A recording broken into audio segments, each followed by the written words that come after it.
आज हम वार्ड 45 में आए थे। जनता की राय ली हमने। यहाँ जनता की क्या राय है वार्ड 45 में नगर निगम चुनाव में। तो यहाँ जो हमें लगा, यहाँ भाजपा और सुभाष पार्टी इनका ही चुनाव मुझे दिखा हमने सामने, यही है। इसी को देखते हुए आज हम वार्ड 45 के सुभाष पार्टी प्रत्याशी के यहाँ आए हैं, उनसे कुछ बात करते हैं। जी, आप अपना परिचय दें। मैं रजनीश कुमार द्विवेदी वार्ड 45 का हेड़ा का निवासी हूँ और मैं नगर निगम निकाय के चुनाव में मैं अपनी धर्मपत्नी श्रीमती संगीता द्विवेदी को सुभाष पार्टी के द्वारा चुनाव लड़ाने के लिए प्रतिबद्ध हूँ और वचनबद्ध हूँ। आपने सुभाष पार्टी ही क्यों चुनी? सुभाष पार्टी हमारे सुभाष चंद्र बोस की आदर्शवादी पार्टी है। इसकी वजह से मेरी उनके तरफ आकर्षण हुआ। मैं काफ़ी दिनों से भारतीय जनता पार्टी के एक ईमानदार सिपाही था और उस संगठन में कार्य करता था। उस वहाँ पर उपेक्षित होने के कारण मेरे को एक मार्ग प्रशस्त हुआ जहाँ पे मेरे को सुभाष पार्टी दिखाई दी और सुभाष चंद्र बोस की अनुयायी वाली पार्टी सुभाषवादी भारतीय समाजवादी पार्टी के तरफ मेरा ध्यान आकर्षण हुआ और मैं उस पार्टी को ज्वाइन किया। आपके क्षेत्र में वार्ड 45 जो है आपका क्षेत्र, इसमें समस्या क्या क्या है? मेरे वार्ड 45 की मूलभूत समस्याएं, अनेक समस्याओं से ये हमारा वार्ड घिरा हुआ है, जिससे काफ़ी दिनों से, कई दशकों से ये मूलभूत सुविधाओं से वंचित है। मैं उस पर प्रकाश डालना चाहता हूं कि यहाँ पे जो गांव है, कॉलोनियाँ है, यहाँ पे सड़क की समस्याएं हैं,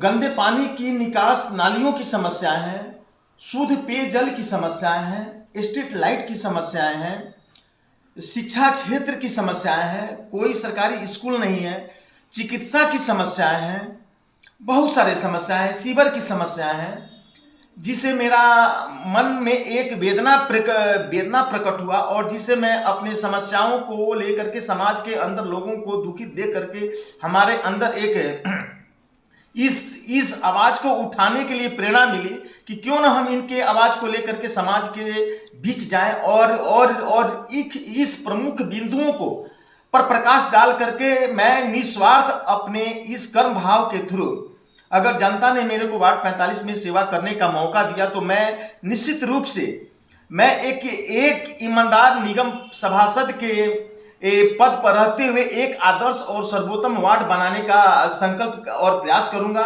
और सर्वोत्तम गाजियाबाद में नंबर 1 वार्ड 45 बनाने के लिए मैं वचनबद्ध और प्रतिबद्ध हूँ।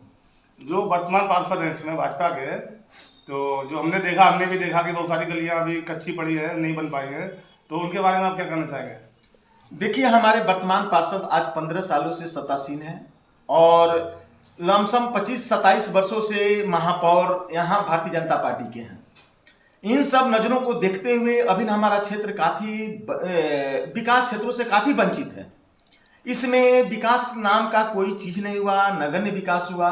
जहाँ पर आए दिन बरसात हो जाती है तो लोग कीचड़ और पानियों से निकलते हुए वो अपने रोजी रोटी के लिए जाते हैं, बारिश में भीगते हुए, और क्या नाम है, और पानियों और कीचड़ों की समस्याएं का समस्याओं का वो लड़ते हुए अपन जीवन यापन करते हैं। आज के दिन में डेंगू और का इतना समस्या है कि उसे काफ़ी जनता पीड़ित है। जल जमाव का कारण है, गंदे पानियों का निकास अच्छे बेहतर तरीके से बड़े नालियों में नहीं हो पाया है। बड़े नालियों का और सीवर लाइन का विकास नहीं होने के कारण छोटे छोटे प्लॉटों में, छोटे छोटे जगह पे वो पानी का ठहराव होता है, जिससे लार्वा संबंधी और बैक्टीरिया वहाँ उत्पन्न होते हैं, मच्छर उत्पन्न होते हैं और काफ़ी लोग उससे जो है ना अपने डेंगू के प्रभाव से जो है ना अपने जीवन को प्रयाण करते हैं। अभी आपने बीमारी की बात की, डेंगू की बात की आपने, तो यहाँ चिकित्सा स्वास्थ्य की क्या व्यवस्था है? चिकित्सा और स्वास्थ्य बिल्कुल नगण्य पोजीशन पर है और चिकित्सा के लिए हमारे इस क्षेत्र के काफ़ी जनता जनार्दन गाजियाबाद की तरफ उनको मूवमेंट करना पड़ता है। अन्यथा अगर बड़े बीमारियों से अगर कोई जूझते हैं तो वो दिल्ली के गुरु तेग बहादुर हॉस्पिटल की तरफ उनको रुख करना पड़ता है, जिसकी अनेक सुविधाओं से वंचित होने के कारण बहुत सारे जनता जनार्दनों को असुविधा का सामना करना पड़ता है। और इसी बीच में लंबी बीमारियों से जूझते हुए वो अपने प्राण को न्यौछावर कर देते हैं। यहाँ कोई चिकित्सा सुविधा की मूलभूत कोई प्राथमिक उपचार केंद्र नहीं है, स्वास्थ्य केंद्र नहीं है, कोई सरकारी स्कूल नहीं है। स्कूल ये हमारे क्षेत्र की कन्याओं को स्कूल जाने के लिए कोई गवर्नमेंट स्कूल नहीं है, सारे प्राइवेट स्कूल यहाँ पर स्कूल भरे पड़े हुए हैं। और काफ़ी लोग यहाँ मध्यम वर्ग परिवार के लोग निवास रहने के कारण कमाने खाने वाले लोग यहाँ कर्मचारी लोग कामगार लोग यहाँ रहते हैं, जिनकी वेतन बिल्कुल न्यूनतम स्तर पर है, अपने जीवन न्यूनतम स्तर पर जीते हैं। वो इन सब समस्याओं को जूझते हुए, अनेक समस्याओं उनके सामने आते हुए वो इतनी समस्याओं को कठिन सामना करते हुए, बीमारियों को सामना करते हुए अपने बच्चों को पढ़ाने के लिए दिल्ली भेजते हैं, गाजियाबाद भेजते हैं। बहुत सारे ऐसे व्यक्ति हैं कि पैसे के अभाव में न वो स्कूल भेज पाते हैं और न वो चिकित्सा के और उपचार के लिए अपने स्वास्थ्य केंद्रों पर भेजते हैं। वो बीच में ही उनका प्राण पखेरु हो जाता है। बाढ़ जो 45 है, कैड़ा ये गांव लगता है, तो यहाँ लोकल वोटर की भी जनसंख्या है और बाहरी जो प्रवासी हैं पूर्वांचल के उनकी भी संख्या है। इसके बारे में आप क्या कहेंगे? देखिए, यहाँ पे स्थानीय लोग का भी प्रवास है और बाहरी पूर्वांचल, उत्तरांचल, केरल, गुजरात, महाराष्ट्र, बहुत सारे हर एक प्रदेश के लोग यहाँ निवास करते हैं।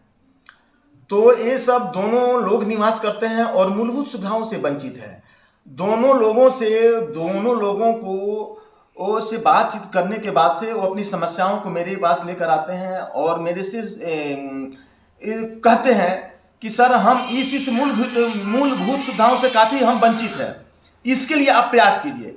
तो मैंने ये संकल्प लिया है कि इसको सेवा करने का मौका मेरे को जनता जनार्दन 5 साल दे और मैं इसको सबसे अच्छा वार्ड बना करके इन सारी सुविधाओं का शुद्ध जल, पेयजल की व्यवस्था नहीं है, यहाँ पेयजल की व्यवस्था नहीं है, नाली की व्यवस्था नहीं है, हॉस्पिटल की व्यवस्था नहीं है और एक सामुदायिक केंद्र नहीं है कि जो अपने गरीब भाई, अपने बेटी बहनों का कोई भी समाज का काम, सामाजिक काम अपने उस सामुदायिक भवन में न्यूनतम पे करके उस पर संपन्न करा सके। उनके लिए एक मोटी रकम, जितने बड़े फार्म हाउस है उनको चुकाना पड़ता है, जो अपने जिंदगी के पूरे कई सालों की कमाई उनको वो देते हैं और कर्ज में डूबे रहते हैं और कई सालों तक कमा करके उस कर्ज को चुकता करते हैं।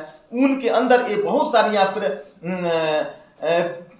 अंदर की पीड़ा है जो मेरे से आकर के काफी लोग व्यक्त करते हैं। क्योंकि ये महिला सीट है, प्रत्याशी तो आप हैं, पार्षद आप बनेंगे, तो अगर जनता आपको आशीर्वाद देती है, आपको मौका देती है, तो आप जनता को क्या संदेश देना चाहती हैं और क्या काम करेंगे आप? मैं जनता को ये संदेश देना चाहती हूँ कि मैं, अगर मुझे जनता चुनती है, मुझे जिताती है, तो मैं नाली का, रोड का समस्या समाधान करूँगी, सरकारी हॉस्पिटल बनवाने की कोशिश करूँगी, जल के निर्माण के लिए कोशिश करूँगी, महिलाओं के काम काज देने के लिए कोशिश करूँगी। बहुत सारे सरकारी आदमी महिलाओं के घर में बैठे हुए काम करें तो वो नहीं मिल रहा है, तो उसको प्रयास करूँगी, चाहूँगी कि हाँ, हमारे महिलाओं घर बैठे हुए अपना कुछ न कुछ रोजगार करे, केवल घर में चूल्हा चौकी नहीं देखे, चूल्हा चौकी देखने के बाद से वो अपना घर में कुछ काम करे कि उनके पास भी 2 पैसा आए। क्योंकि यहाँ बाहर से आए हुए लोगों को परेशानी है, पैसा रुपया के चाहे सब परेशानी है, तो परेशानी उनका दूर हो जाए। चलो जी, रजनीश द्विवेदी जी, संगीता द्विवेदी जी, आपका बहुत बहुत धन्यवाद। आपने अपने विचार रखे। ठीक है, SO4 न्यूज़ के साथ प्रदीप तिवारी के साथ।